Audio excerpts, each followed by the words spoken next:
Welcome students on another video lecture on topic cultivation. In last video we have discussed about the harvesting and collection of crude drug material. Now what are the WHO guidelines that should be followed for harvesting of crude drug or medicinal plant that we are going to discuss in this lecture.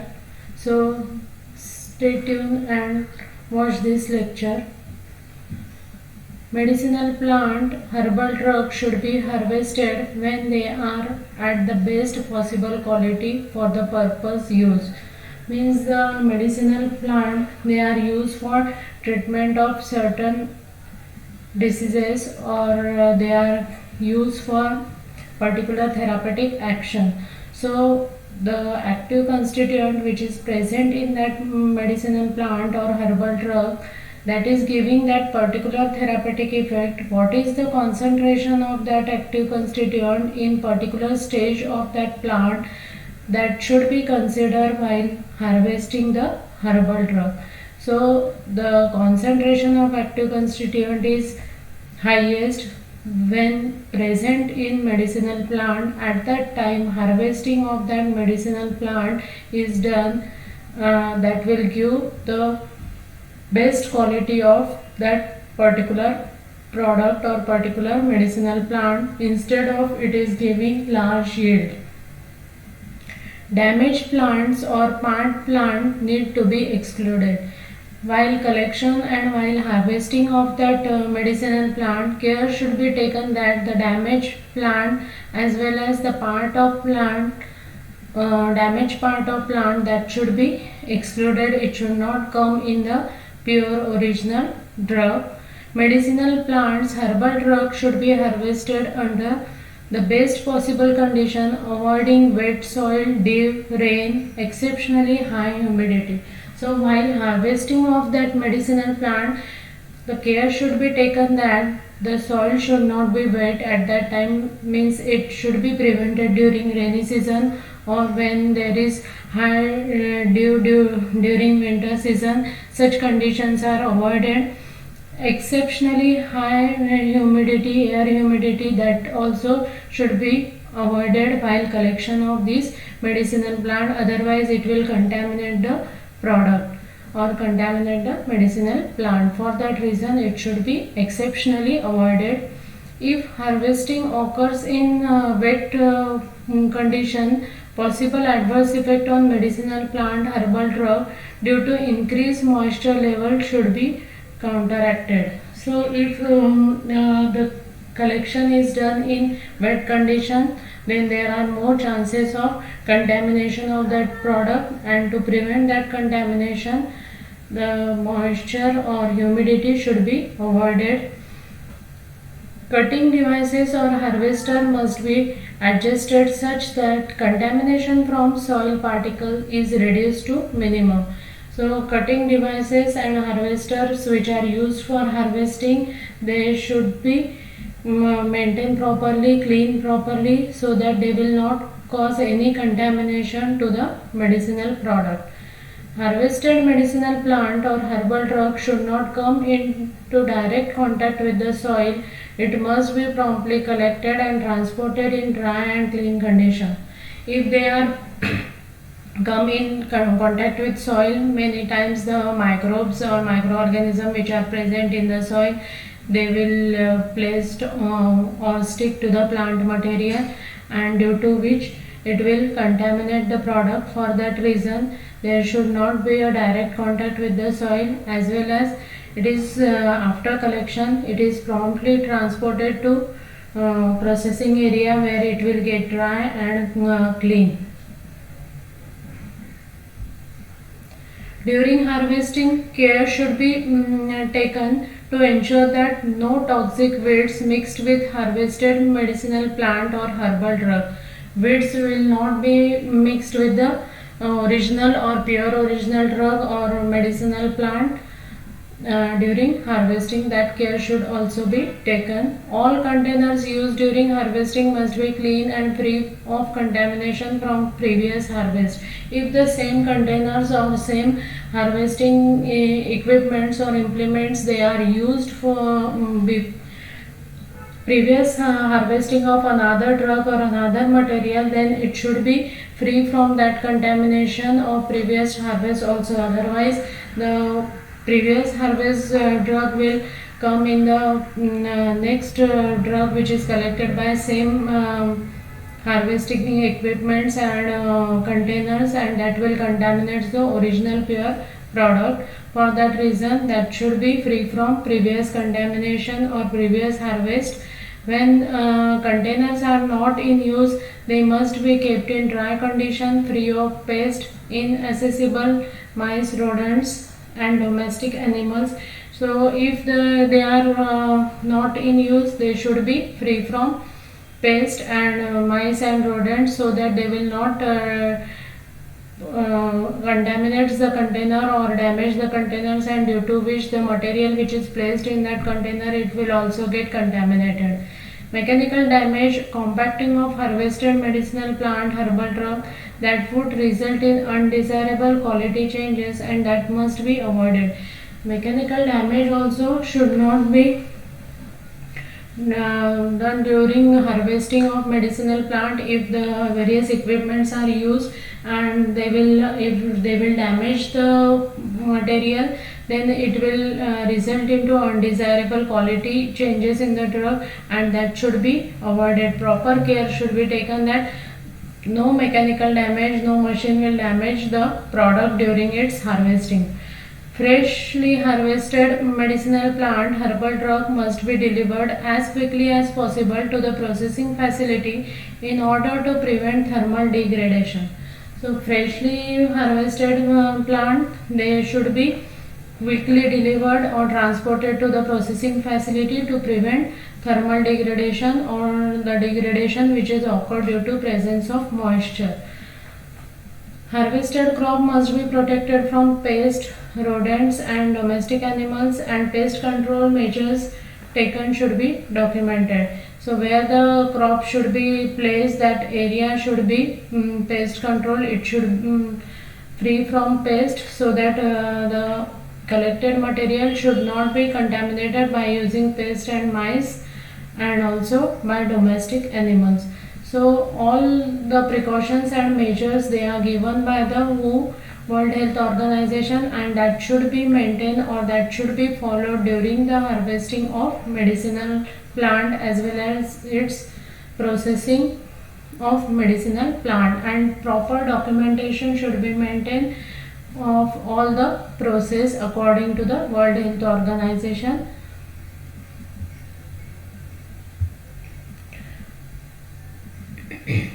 Now drying.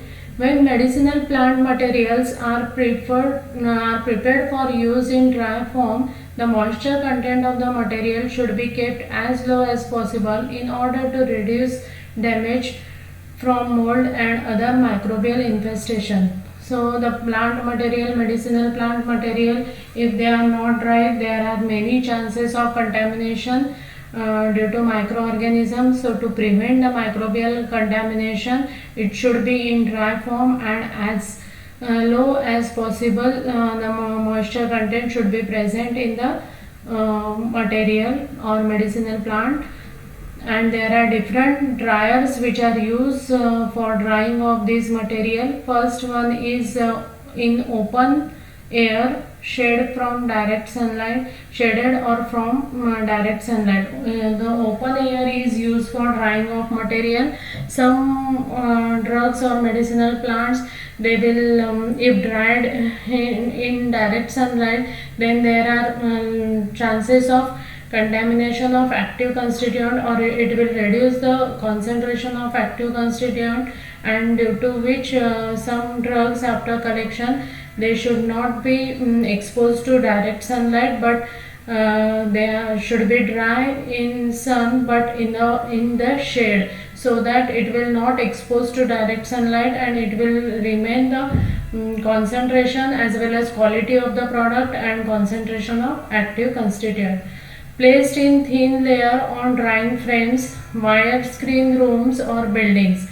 The drug material which should be dry, they should be placed on the in the thin layer. A thin layer of drug material is make on the drying frames. Drying frames are there and on which a thin layer they are placed in the form of thin layer, so that they will get dry quickly or immediately, and it will not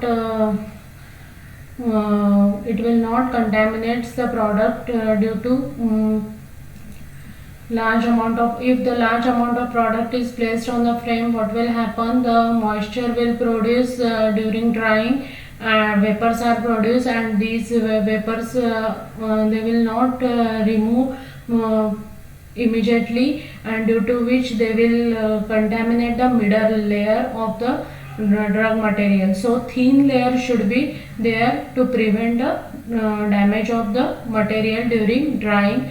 Wire screen rooms or buildings are used for drying by direct sunlight if appropriate.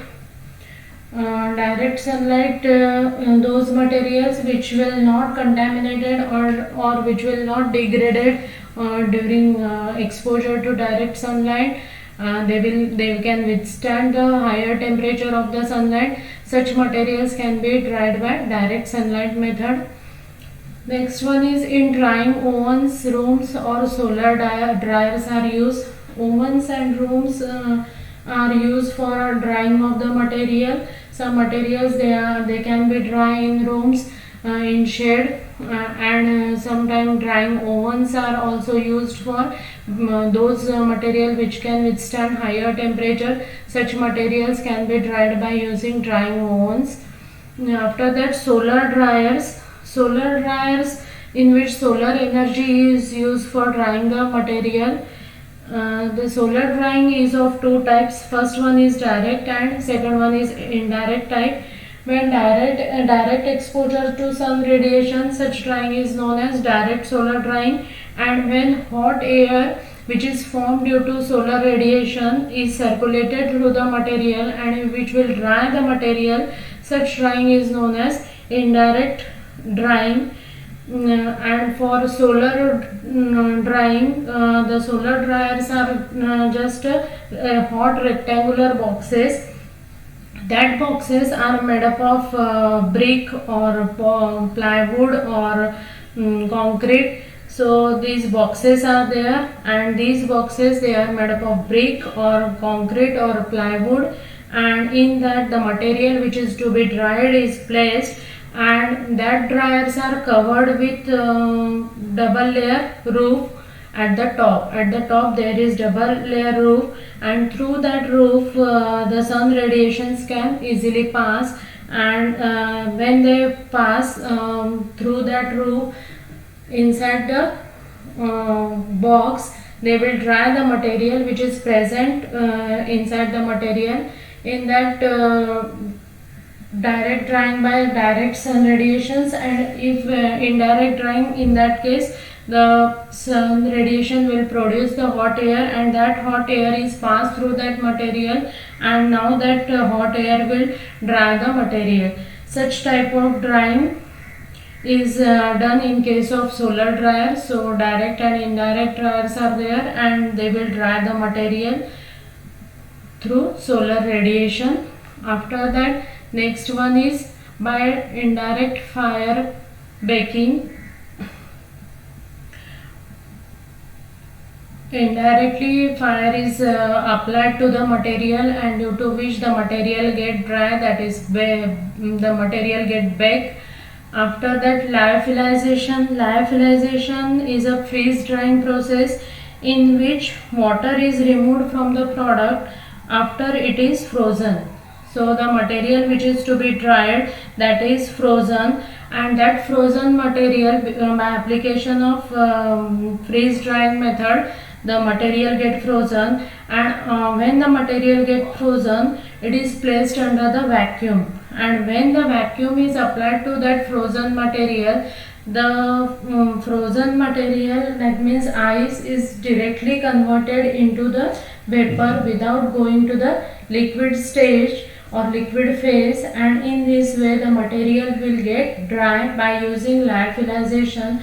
Those materials which are heat sensitive, the active constituent will get deteriorate or degraded during higher temperature exposure. Such materials can be easily dried by using lyophilization method or freeze drying method. After that, next one is microwave or infrared devices.